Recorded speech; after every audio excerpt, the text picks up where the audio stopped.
Hello boys and girls, I'm your host and guide Chris Thirtyne, and we are playing Final Fantasy VI.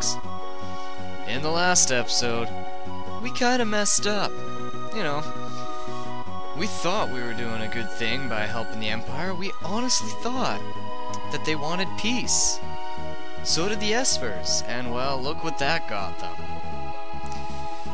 Anyways, there's a few things that are gonna happen here, and in this episode, there are some things that I want to do.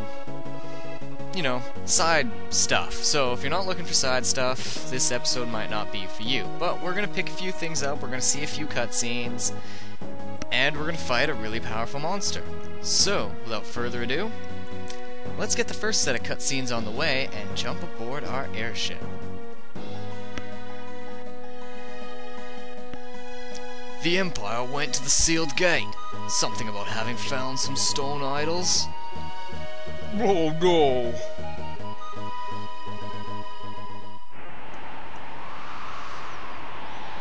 Oh, those stupid phantom beasts. They actually opened the sealed gate themselves. The three gods of battle should be just beyond the doors. Soon, my dream of conquering all shall come into fruition. Come, hurry!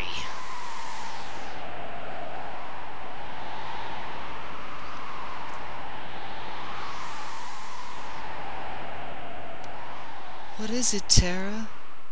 The island, the earth, it's screaming in pain.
So, this is the power of the three gods of battle.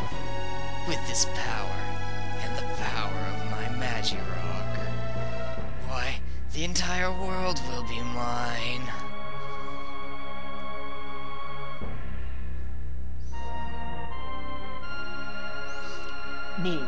The origin of magic. The three gods of battle. Those are... It is said that they neutralize one another's powers by turning themselves to stone while facing one another. Were the three to be moved out of their order, the balance of their powers would collapse, and the world would be ruined. What?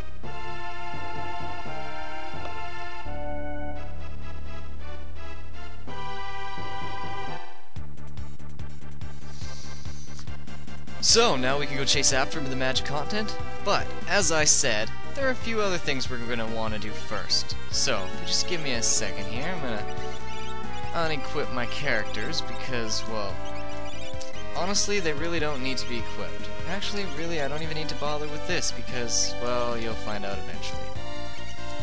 And you know what? I'm going to keep abusing the ultimate weapon. Basically, it can be good, but it's not going to be the greatest of all weapons. You're going to want to, The reason I use it, and it's really good for me, is because, well, I use Locke's capture ability, which allows it to attack with its 255 damage. Like, when you're at full health, yes, it's really powerful, but how often are you really going to be at full health? Alright. Now, first things first, if I remember correctly, we should be able to come back here. Is this correct? Come on. Tell me I'm right. Oh, yes. Okay. So you see this guy here? He wasn't here before. Let's talk to him. I'm Gun-Ho, the most famous man from Tomasa. It's been a long time since I came back to the village, and it's in sad shape. What's happened here, anyway? Strago's on my side now, but he seems to be missing something. When you were younger, you used to fight the legendary monster Hidden, but you gave up since you could never find it, and you said you would search later. Interesting. I wonder if, Strago has anything to say about that. Huh, alright. I guess let's go grab him and put him in our group.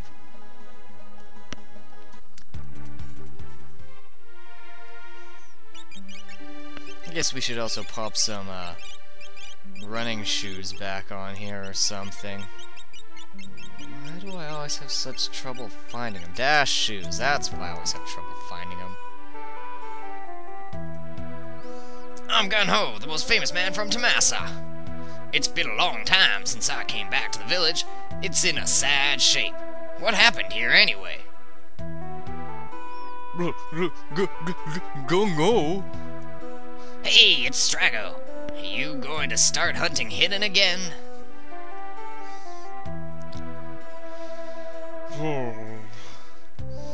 That's just the sort of character he is. He's reluctant to change his old habits.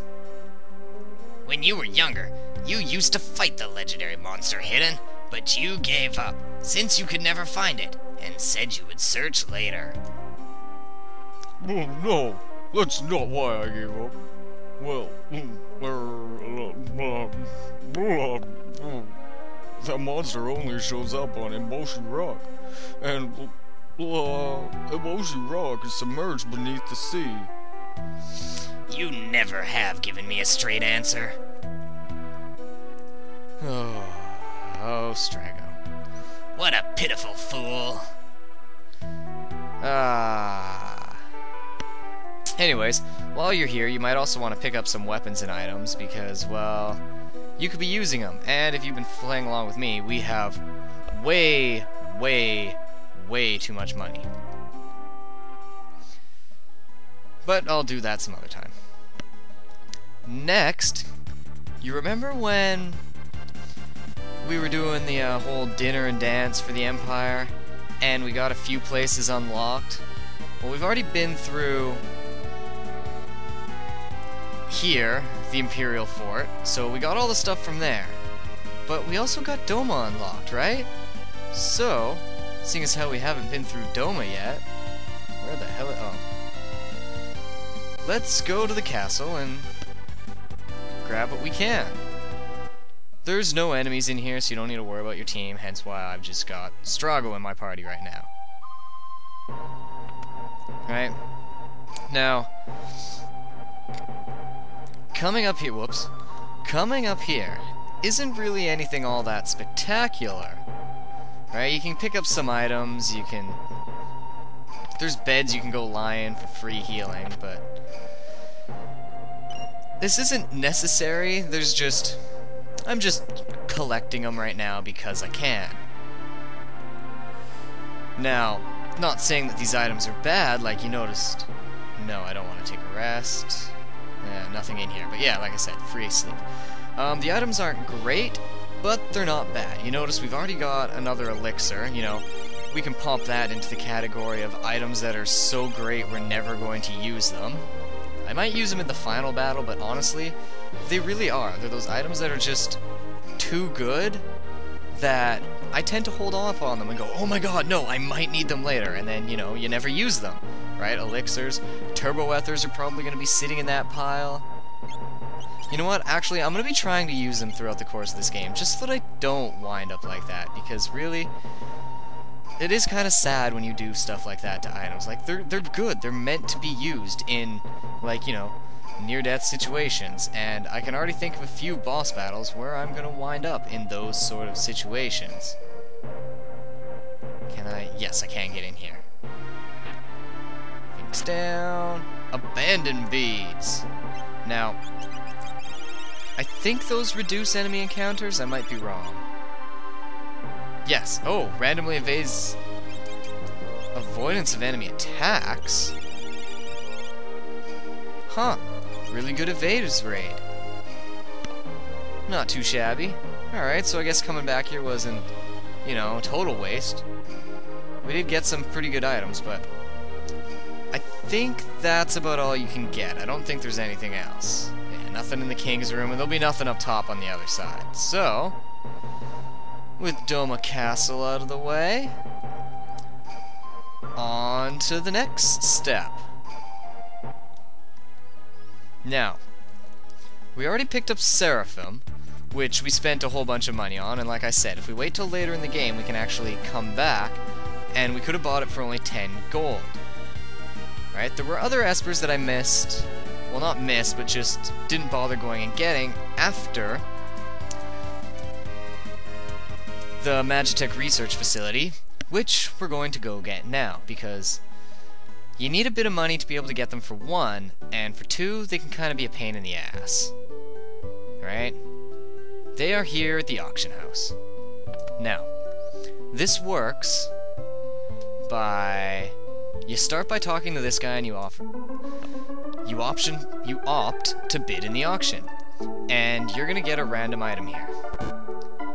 Not random, there's actually a percentage and things that they'll decide on what you get, but they'll bring it up. Right now we've got an angel ring, and bidding's gonna start at 1500 gil. Now, they'll go through a few steps of people bidding on it, and then you'll get the option to bid or not. I'm gonna pass, because I don't really want the angel ring. Right? And then they'll go through a few steps of bidding again. And every item, like every time the angel ring appears, it will always give you the same two options to bid. You know, the 10,000 and now the 20,000. Now, the second time the option comes up, you either choose whether you want to buy it, or you pass. That first time doesn't matter what you select, it's always the second time where you actually purchase the item. And as I said, the angel ring will always be 20,000 gil. But once again, I don't want it, so it's gonna go to someone else. If I had put my bid in, I would always acquire the item at said price.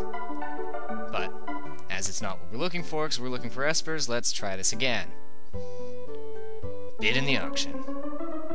Now, hopefully this will either be the Esper. Okay, no, not the Esper, but the other item I wanted to mention. We've got talking chocobos. Now, this item, you can't actually have your own chocobo, so regardless of what you do here, right, basically anything where that little boy starts crying that he wants it, whether you bid or not, right here, I'm gonna bid 10,000 gil. The old man here will quickly throw out way too much money, and no one will outbid him, and will just go straight to him. Even though we actually had more money than that, and could have outbid him, it just doesn't work that way. So, still looking for those espers. This can take a while, because right now there's about a 25% chance of one of them appearing, and I think about a 10 or 15 of the other one. Or maybe it's 10% of one, 15% of the other. So I'll see you... I'm gonna do a small cut here, and I'll come back when an esper does decide to appear. So, I'll see you in a bit.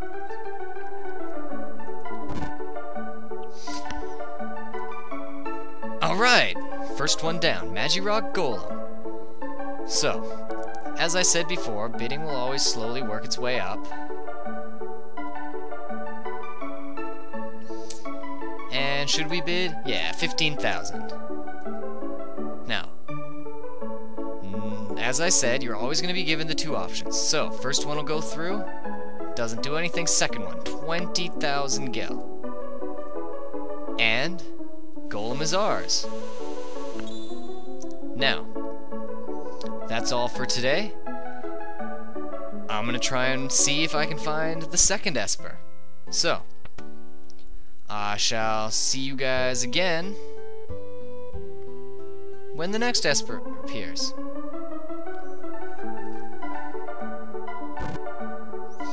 Alright, That didn't actually take as long as I thought. I only had to go out about 3 times to get the second Esper to appear. So, this one's actually cheaper than the other one, which is nice. Not that we don't have the money, it's just nice that, you know, it's not as expensive, because for some people that 20,000 gil can be pretty heavy on your wallet, especially if you had come here right after the Magic Research Facility. And honestly, the only reason we have so much money right now, or that I do, is because I've really not bought any weapons or armor. Like, I bought a few pieces here and there for a few characters, but all in all, not a lot. So that's also why I said I was gonna go and load up on weapons and armor, like back at Tamasa, because, well, I can. Normally I wouldn't, like, I don't constantly buy weapons and armor, but there's no reason to not do it. Now, Golem and Zone Seek, these two kind of work in tandem. Golem protects you from any enemy attacks, like physical. Zone Seek, if summoned, casts Shell, so magical. Zone Seek also teaches you Rasp, Osmos, and Shell, and ups your magic, while Golem ups your vitality, so your physical, your core, and teaches you Protect, Stop, and Curera. So Protect versus, Shell. Alright. Now, what we're going to go do next is, you remember that Triangle Island that I mentioned?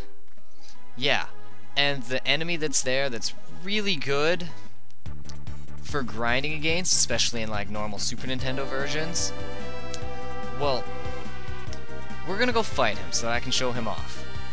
Now, I've actually done a little bit of level grinding on another save file just for this fight, because for you guys, all you have to do is either teach anybody, where is it? Yeah, there we go. Death, or in the American version, Doom. Teach them that. The enemy comes out pre-vanished, so you cast Doom on him, and he will instantly die. He has an attack that he does when he dies, so you have to make sure that you're protected from that, but you can one-hit kill him with Doom. He will not attack you until you hit him with any magic, so Doom being the magic that one-hit kills him, he will only have that one counter. Now, I can't do that because he's actually immune to auto-death attacks. So I've got to kill him the long, slow way. But I'm going to do it anyways. So alright, just give me a minute here. I'm going to load up that other save, and I will be right back. I'll have my party. I will explain what I'm going to do there. Oh, quick note. You can also, if you don't want to spend the time teaching Doom, you can just bring Mog in, use the Dusk Requiem dance. All his attacks will miss, except for Snare, which will one-hit kill him as well. I also can't do this. So, see you guys in a minute again. Okay, I'm back, and I've got a party here that I've personally selected for taking out the Intanger, the enemy that we're going to be fighting. We have Terra, Edgar, Gao, and Locke. Now, the Intanger is going to be immune to pretty much every elemental ability we've got. So Terra, honestly, is not going to be very good in this battle, but I taught her Stop, so we're bringing her with us. Right? So most of these abilities, not going to be very helpful. Once again, she does know Stop, so... And she's good at curing, which is going to be very necessary. Edgar. He also knows Stop, which can help, but because he's got his Drill, that's going to be one of our damage dealers. Gao, depending on how ballsy you feel like being, you can either go with... where is it? The Destroyer, and that'll cast Life 3 on yourself, so if he does manage to kill you, at least you will have however many characters Life 3 has been cast on coming back. I, however, am gonna take a chance here, and I'm just gonna go with the Stray Cat. just deal out some extra damage, and I've got Lock just for some extra physical hits. I've got the ultimate weapon in the Hawkeye right now, only because I don't have any other good weapons. I could have picked up a second Hawkeye, but I think I'm good enough to be able to take him out. I could also, you know, ditch the Hyper Risp and give myself the whatever glove, where is it, the Thief's Glove, and then use Capture instead, so that he does the full 255 damage all the time with the Atma weapon. But once again, I don't think it's too necessary. Come on, this isn't what I want to be fighting.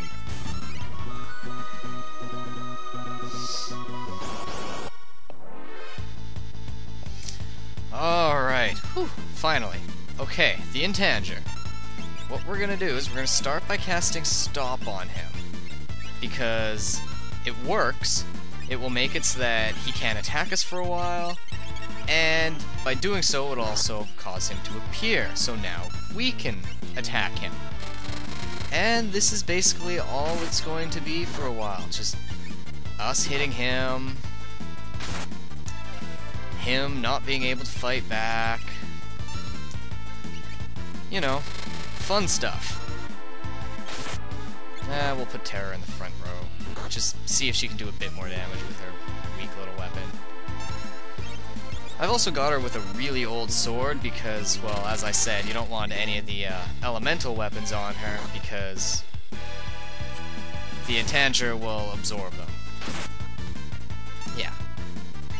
And then, once he's had enough, he'll cast Meteor on your team, which does large amounts of damage, as you can see, and he will vanish again. And oh, now I do Kitty Kick, which is where you heal up, you recast Stop, and you do it all over again. That's about it. Yeah, and unfortunately Locke's Atma weapon is now going to be doing decreased damage, which is why I'm also kind of using him as a healer. Yes, Kitty Kick. Yeah, so this might take a while, so I'm probably actually going to be doing this at double speed, and there's probably going to be some sort of, you know, music going on over top of it. So enjoy my fight against the Intanger for some magic points. Upon beating him, I will be getting 10, which is a pretty good number. And I guess I'll talk to you guys again in the next episode, where we take on the Floating Continent. Until then, guys, see ya.